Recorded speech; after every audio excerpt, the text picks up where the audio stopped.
ভারী বৃষ্টি ও উজানের ঢলে ৮ জেলায় ভয়াবহ বন্যা, 2 জনের মৃত্যু, 4.5 লাখ পরিবার পানিবন্দী। বন্যা মোকাবেলায় সর্বোচ্চ গুরুত্ব উপদেষ্টা পরিষদের বৈঠকে গুমের বিষয়ে গঠন করা হচ্ছে commission.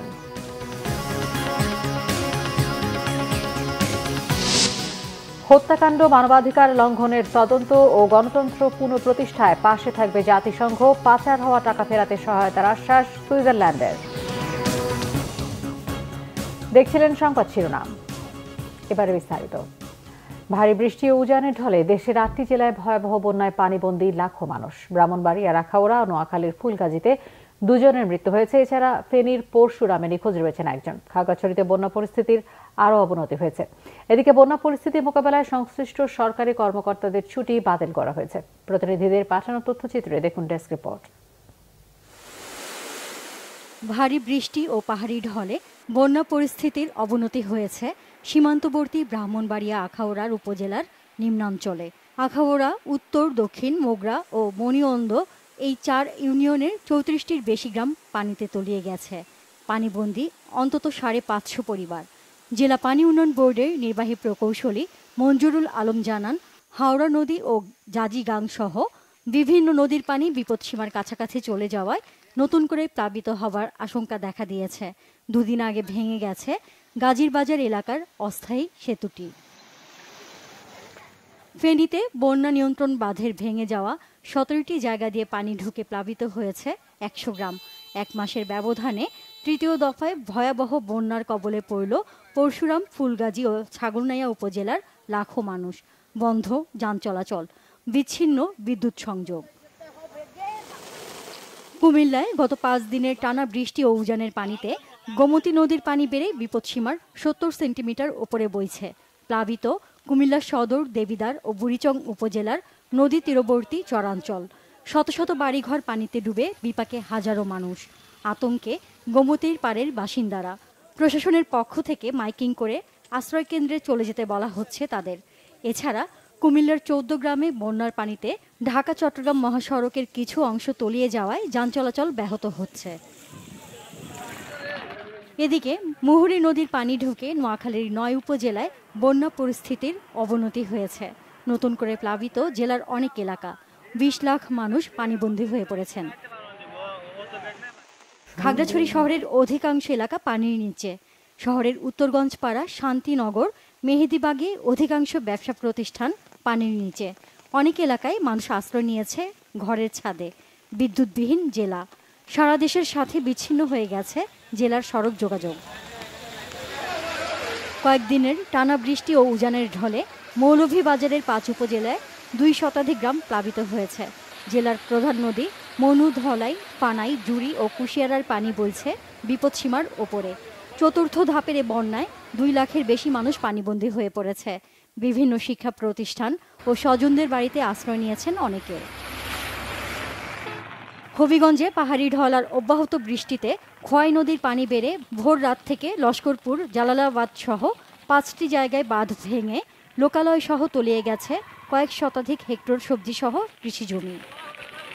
Naznin Akter, Bangla vision news desk.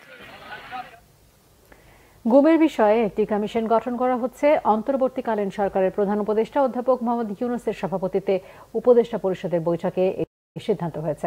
সকালে রাষ্ট্রীয় অতিথি ভবন যমুনায় এই বৈঠক অনুষ্ঠিত হয়। সভায় অন্তর্বর্তীকালীন সরকারের সব উপদেষ্টারা উপস্থিত ছিলেন। পরে সংবাদ সম্মেলনে পরিবেশ, বন ও জলবায়ু পরিবর্তন উপদেষ্টা সৈয়দা রিজওয়ানা হাসান জানান, বন্যা পরিস্থিতি মোকাবেলাকে সর্বোচ্চ গুরুত্ব দেওয়া হবে। উজান থেকে পানি নেমে আসার আগাম সতর্কবার্তা দেওয়া হয়েছে কিনা তা খতিয়ে দেখা হচ্ছে। গণ অভ্যুত্থানের মতো বন্যা মোকাবেলায় সবাই মিলে কাজ করতে হবে বলেও মত তার। তথ্য উপদেষ্টা নাহিদ ইসলাম বলেন, ভারত আগাম সতর্কবার্তা না দিয়ে পানি ছেড়ে দিয়ে বাংলাদেশ বিরোধী কাজ করেছে। বিভিন্ন জনের দাবি দাওয়া জানানোর বিষয়টি কিভাবে জনগণের দুর্ভোগ এড়িয়ে করা যায় সেই ব্যবস্থা করার কথা বলেন যুব ও ক্রীড়া উপদেষ্টা আসিফ মাহমুদ।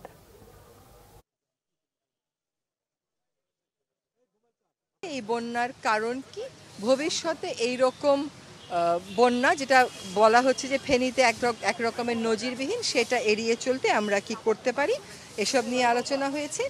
আমাদের সিদ্ধান্ত হয়েছে যে সর্বোচ্চ গুরুত্ব দিয়ে বন্যা উপদ্রুত সবকটা জেলাতেই উপদেষ্টা মণ্ডলীর সদস্যরা যাবেন। আমরা দেখতে পাচ্ছি যে উজানের পানি বাংলাদেশে ধেয়ে এসে বন্যা পরিস্থিতি তৈরি করছে এবং কোনো ধরনের আগাম সতর্কতা এবং প্রস্তুতি নেবার সুযোগ না দিয়েই এই যে বাঁধ খুলে দেওয়া হয়েছে, এটির মাধ্যমে ভারত অমানবিকতার পরিচয় দিয়েছে এবং বাংলাদেশের সাথে অসহযোগিতা করছে।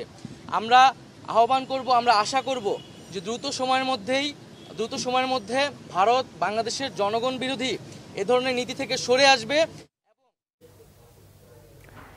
বন্যা আক্রান্ত ৮ জেলায় এখন ৪.৫ লাখ পরিবার পানিবন্দী। উদ্ধার অভিযানে যোগ দিয়েছে সেনাবাহিনী, নৌবাহিনী ও বিজিবি।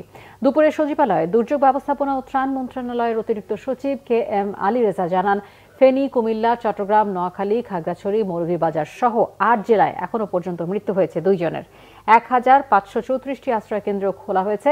তাৎক্ষণিকভাবে ত্রাণ সহায়তা হিসেবে ১,৮২,০০,০০০ টাকা নগদ ও ১৩,৬৫০ মেট্রিক টন চাল বরাদ্দ দেওয়া হয়েছে। আলী রেজা জানান, আগামী ২৪ ঘন্টায় উত্তর পূর্বাঞ্চলে ভারী বৃষ্টিপাত কম হবে। সে সময় বন্যা পরিস্থিতির উন্নতি হতে পারে। ছাত্র জনতার আন্দোলন দমাতে হত্যাকাণ্ড সহ নানা ধরনের মানবাধিকার লঙ্ঘনের ঘটনা তদন্ত করতে ঢাকায় এসেছে জাতিসংঘের ৩ সদস্যের প্রতিনিধি দল। এর মধ্যে পররাষ্ট্র সচিব মাসুদ বিন মোমেনের সাথে বৈঠক করেছে প্রতিনিধি দলটি। সকালে পররাষ্ট্র মন্ত্রণালয়ে এই বৈঠকে উপস্থিত ছিলেন জাতিসংঘের হাই কমিশনার দপ্তরের এশিয়া প্রশান্ত মহাসাগরীয় অঞ্চলের প্রধান রোরি মাঙ্গোভেনের নেতৃত্বে ৩ সদস্যের প্রতিনিধি দল।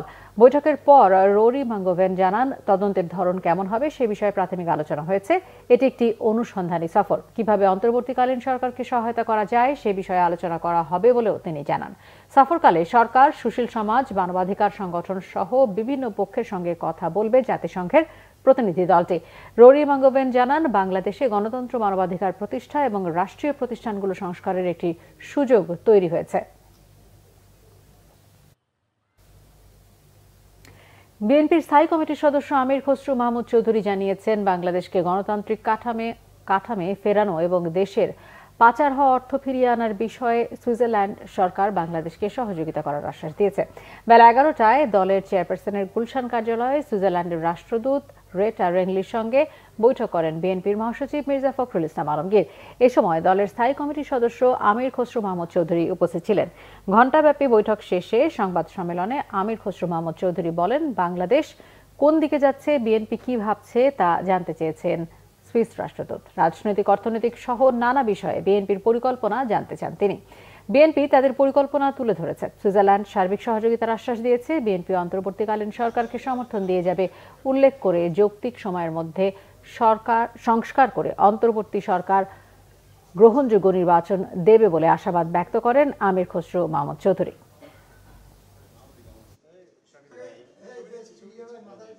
তো তারা তাদের পক্ষ থেকে সহযোগিতার আশ্বাস দিয়েছে যে রাষ্ট্রীয় প্রতিষ্ঠান, বিশেষ করে অর্থনৈতিক, রাজনীতি এবং সাংবিধানিক যে প্রতিষ্ঠানগুলো আছে এগুলোকে ক্যাপাসিটি বিল্ডিং করার জন্য তারা তাদের সহযোগিতার কথা বলেছে।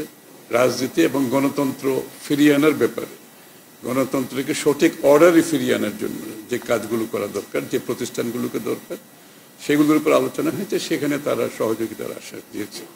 বাংলাদেশ থেকে $100 বিলিয়ন উপরে পাচার হয়েছে। যে টাকা পাচার হয়েছে টাকাগুলো ফিরিয়ে আনার ব্যাপারে আলোচনা হয়েছে। সুইজারল্যান্ড গভর্নমেন্টের পক্ষ থেকে তারা বলেছে তাদের অবস্থান আগের মতোই আছে, যে এই টাকা ফিরিয়ে আনার ব্যাপারে বাংলাদেশ গভর্নমেন্টের যে কোনো উদ্যোগকে তারা স্বাগত জানাবে এবং তারা সহযোগিতা দেবে। এটা হচ্ছে একটা ভালো খবর। এই ছিল এখনকার মতো। পরের সংবাদ সন্ধ্যা ৬টায়, এর আগে ৫টায় রয়েছে নিউজ টপ 10। দেখার আমন্ত্রণ রইল। এছাড়া বাংলা ভিশন সংবাদ ও সংবাদ সংশ্লিষ্ট অনুষ্ঠান দেখতে ভিজিট করুন www.bbnews24.com ও facebook.com/banglavishnewsে এবং সাবস্ক্রাইব করুন youtube.com/banglavishnewsে। ধন্যবাদ সবাইকে।